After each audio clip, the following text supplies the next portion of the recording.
भगवान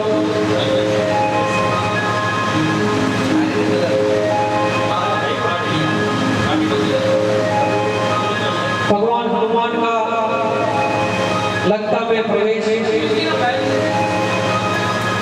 और लंका में प्रवेश के बाद मां सीता को अपना परिचय देने के बाद हनुमान जी कहते हैं कि मां भूखा हूं, अगर आप अनुमति दो तो मैं यहाँ के मीठे फल खाऊंगा। अब कहा जाता है कि जैसा खाए अन्न वैसा हो मन। लंका के फल है, कहीं खाकर हनुमान जी लंका की तरह न हो जाए। पता चला राम के दूत बनकर गए थे और वापस आए तो रावण के दूत बनकर। तो माँ उनको अनुमति देती है, लेकिन अनुमति से पहले चौपाई कहती है कि प्रभु श्री राम के चरण कमलों को अपने हृदय में धर कर फिर आगे मीठे फल खाइए, ताकि ये जो फल है वो प्रसाद का रूप धारण कर ले। हृदय में प्रभु के चरण धरने के बाद अगर आप इन फलों को खाएंगे तो निश्चित रूप से उस प्रसाद को पाकर आपका कल्याण होगा और चमत्कार होता भी है। जैसे ही फल खाते हैं राम जी के प्रसाद के रूप में हनुमान जी के अंदर एक अद्भुत ऊर्जा का संचार होता है और हनुमान जी महाराज फल खाने के बाद इन पेड़ों को उखाड़ने लग जाते हैं, क्योंकि दूत बनकर गए थे और एक दूत का कर्तव्य होता है कि सीता की खोज तो करके आनी ही है, लेकिन उनके साथ रावण के बल का भी पता लगाना है कि भाई लंका के अंदर कितने योद्धा हैं, कितना बल है। अब उसका पता लगाए तो लगाए कैसे? पेड़ उखाड़ने के बाद अलग अलग तरह के राक्षस आते हैं। अब हनुमान जी उन राक्षसों को पकड़ कर मिट्टी में रगड़ते हैं। अब हनुमान जी के मारने का तरीका बड़ा विचित्र था। उठाया पटका और धूल के अंदर रगड़ देते। लगभग सारी योद्धा मारे गए। लास्ट में जो थे उन्होंने हनुमान जी से कहा कि लास्ट टाइम में छोड़ दो। हनुमान जी ने छोड़ देगा तो किसी को सवाल ही नहीं है। तब वो योद्धा कहते हैं कि क्या आप नहीं चाहते आप रावण को जाके बताएं कि हमारी धुलाई किस तरह से हुई? तो हनुमान जी बोला ये बात तो है, इसलिए मैं छोड़ दो। छोड़ा जाता है, वो जाते हैं रावण के पास और कहते हैं कि एक वानर आया है जिसने अशोक वाटिका को उजाड़ दिया। रावण कहता है कि और तुम कुछ नहीं कर सके? पहले हमने तो बहुत कुछ किया, हम तो लास्ट तक है ये कह के आए हैं। फिर बड़े योद्धाओं को भेजा जाता है। बड़े योद्धाओं को भेजने के बाद अगली बार हनुमान जी क्या करते हैं कि पेड़ उखाड़ कर उनको मारते हैं। एक पेड़ उखाड़ कर अशोक अक्षय कुमार के ऊपर फेंका जाता है और अक्षय कुमार की वहां मृत्यु हो जाती है। तब रावण कहता है कि तुम गलती कर रहे हो, तुम वानर के आगे जा रहे हो, तुम उसके पीछे से वार मारो। अब की बार कुछ होता पीछे से कैसे जाते हैं? उनमें से भी एक बच के आता है और कहता है कि जो आगे से गए उन्हें तो कम से कम लाशें मिली, लेकिन पीछे वालों का तो लाशों का भी अता पता नहीं, क्योंकि बांधा पूछ के पटका और पता नहीं हो कहाँ उनको पता आया। तो हनुमान जी पूरी सेना को धूमिल कर देते हैं। मेघनाथ के साथ एक नई आर्मी भेजी जाती है। उनको कहा जाता है कि जो दूत बच के आया था वो कहता है, जो राक्षस बच के आए थे वो कि उस वानर को वानर मत कहना, वो वानर नहीं है। पहले जो आए थे उन्होंने गलत खबर दी, वो मरकट है और अगली चौपाई में नाम मरकट हो जाता है, यानी कि वो मारता भी है और काटता भी है, इसलिए उनका नाम को तो मरकट है। रावण आपको सूचना मिल गई और मेघनाथ उसका कोई भरोसा नहीं, वो हर बार अलग अलग तरीके से मारता है। पहली बार में उनको अलग तरीके से धूल में मिट्टी में बचाना, दूसरी बार वालों को आपस में लगा, तीसरी बार वालों को दूध से बचा। आप कृपया सावधान करें। मेघनाथ बिना कोई गलती किए पहली बार ब्रह्मास्त्र संगार करते हैं।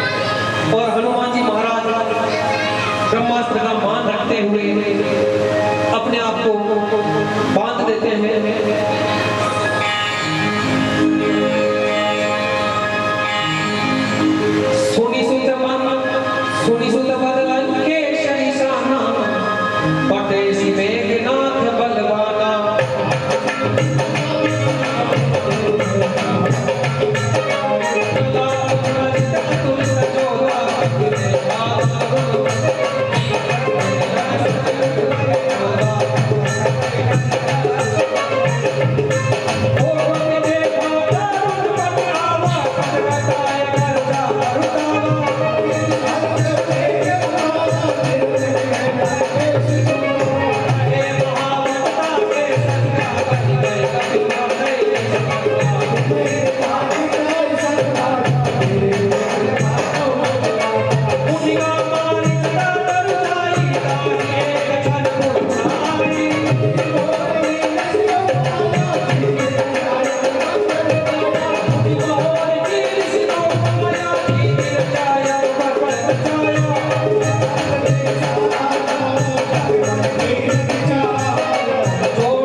दक्षिण भारत की एक प्रमुख हस्ती है।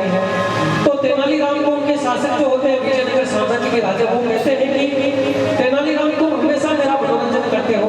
अकबर बीरबल की कहानियां हैं, वो सारी कहानियां लगभग तेनालीराम से चुराई हुई है, जो विजयनगर साम्राज्य के थे।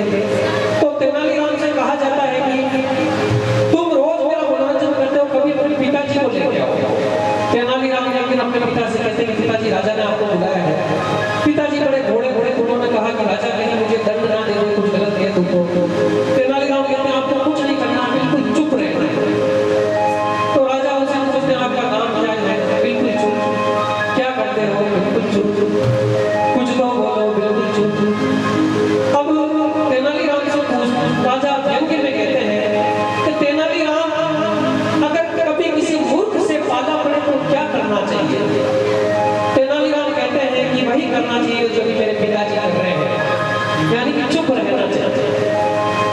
तो राजा की समझ में आ जाता है कि मूर्खता मैं कर रहा हूँ, और वही मूर्खता उस समय रावण को समझ में आती है।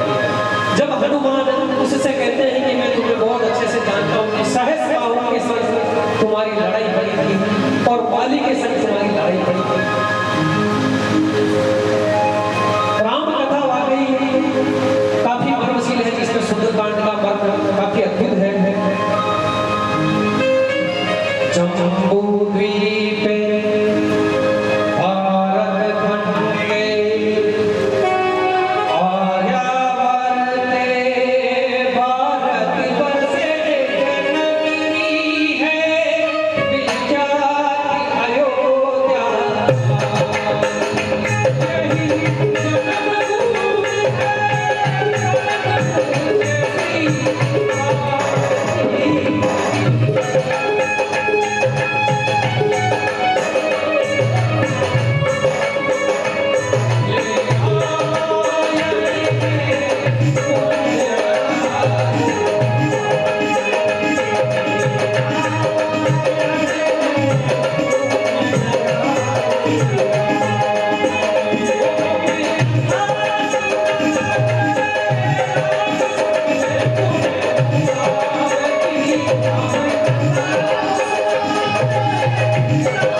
चाहे सतयुग हो, हर सज्जन व्यक्ति चाहता है कि सज्जन व्यक्ति सुरक्षित रहे। तो वहां पर विभीषण जी आकर कहते हैं कि किसी दूत को मारना नीति के भी विरुद्ध है और धर्म के भी विरुद्ध, और क्योंकि धर्म तो हमने छोड़ ही दिया, भले ही हम अहंकारी हैं, हमने सीता का हरण कर लिया, लेकिन ब्राह्मण कुल में जन्मे हैं तो कम से कम दूत को तो ना मारा जाए। तो विभीषण जी बात सुनकर रावण कहता है कि ठीक है, फिर इसका अंग भंग कर दिया जाए। अब ये सोचकर हनुमान जी सबसे ज्यादा टेंशन में आ जाते हैं, क्योंकि उनको लगा कि अंग भंग में कहीं, क्योंकि बदला तो बदला होता है। लक्ष्मण ने शूर्पणखा की नाक काटी थी, अब रावण की नजर अगर कहीं मेरी नाक पे चली गई और नाक काट दी तो क्या मैं यहाँ पर राम का दूत बनकर नाक कटाने आया हूँ? तो हनुमान जी अति चिंतित होते हैं और यही संदेश वो संसार वासियों को भी देते हैं। तो भगवान ने हम सबको धरती पर भेजा तो इसलिए नहीं भेजा कि हम यहाँ से नाक कटा कर जाए, यानी कि भगवान के दूत के रूप में हनुमान जी पहला संदेश देते हैं कि राम के दूत अगर बनकर आओ तो चाहे लंका में आओ या धरती पर आओ, नाक कटाकर वापस मत जाओ। तो प्रार्थना करते हैं मन ही मन और फिर अपनी पूंछ को हिलाने लगते हैं। जैसे ही पूंछ को इधर उधर हिलाते हैं और रावण कहता है अच्छा समझ गया, इस कपी को अपनी पूंछ बहुत प्यारी है और इसने पूंछ से ही बहुत सारे राक्षसों को मारा है। हनुमान जी मुस्कुराते हैं कि चलो अच्छा रहा कि इसकी बुद्धि इस तरफ गई। क्या हनुमान जी अपनी बुद्धि का प्रयोग करते हैं? अब इसी पंक्ति में आता है कि मां शारदा सहाय हुई, तो क्या मां शारदा ने पूंछ याद दिलाई? नहीं, यहाँ हनुमान जी ने अपनी बुद्धि का उपयोग किया। अब मां शारदा फिर उनका क्या सहयोग रहा? तो अंग भंग की बात थी, यानी कि पूंछ को काटने की बात थी। यहाँ मां शारदा को विनती करते हैं हनुमान जी कि ये मेरी पूंछ को काटे ना, जलाए, ऐसी इसको बुद्धि दो। और यही बुद्धि मां शारदा सहाय होकर रावण को देती है। और संसार में भी यही होता है, पूरी संसार की लड़ाइयां सिर्फ दो चीजों पर टिकी है, एक पूंछ और दूसरी पहुंच। आमतौर पर भी हम यही कहते हैं कि उसकी पहुंच वहां तक है, और घर से लेकर पूरे संसार में यही झगड़ा है कि मेरी पूंछ नहीं है। और जिसने प्रभु राम को हृदय में धरा हो तो पूंछ उसके पीछे पीछे आता है, जैसे कि हनुमान जी। तो हनुमान जी ने हृदय में राम को धरा तो पूंछ उनके पीछे पीछे आई। लेकिन जिस व्यक्ति की पूंछ होगी और पहुंच होगी तो दुष्ट उनसे जलेंगे, और जो मन में जलन रखेंगे तो सोचेंगे जला देंगे। तो रावण के मन में जलन किसकी? पूंछ की, कि हनुमान जी की पूंछ है, मेरी पूंछ नहीं है, इसलिए पूंछ जलाना चाहता है। जलाना क्यों चाहता है? क्योंकि मन में जल रहा है, जो जलेगा वो जलाएगा। अब पूरे नगर से कपड़े, तेल, घी लाया जाता है, हनुमान जी की पूंछ को लपेटा जाता है और पूंछ लंबी होती जाती है। यानी ये हनुमान जी संदेश देते हैं कि अगर आपकी दुनिया में कोई आपकी पूंछ को या पहुंच को कम करने की कोशिश जितनी करेगा उतनी आपकी पूंछ और पहुंच लंबी होती जाएगी।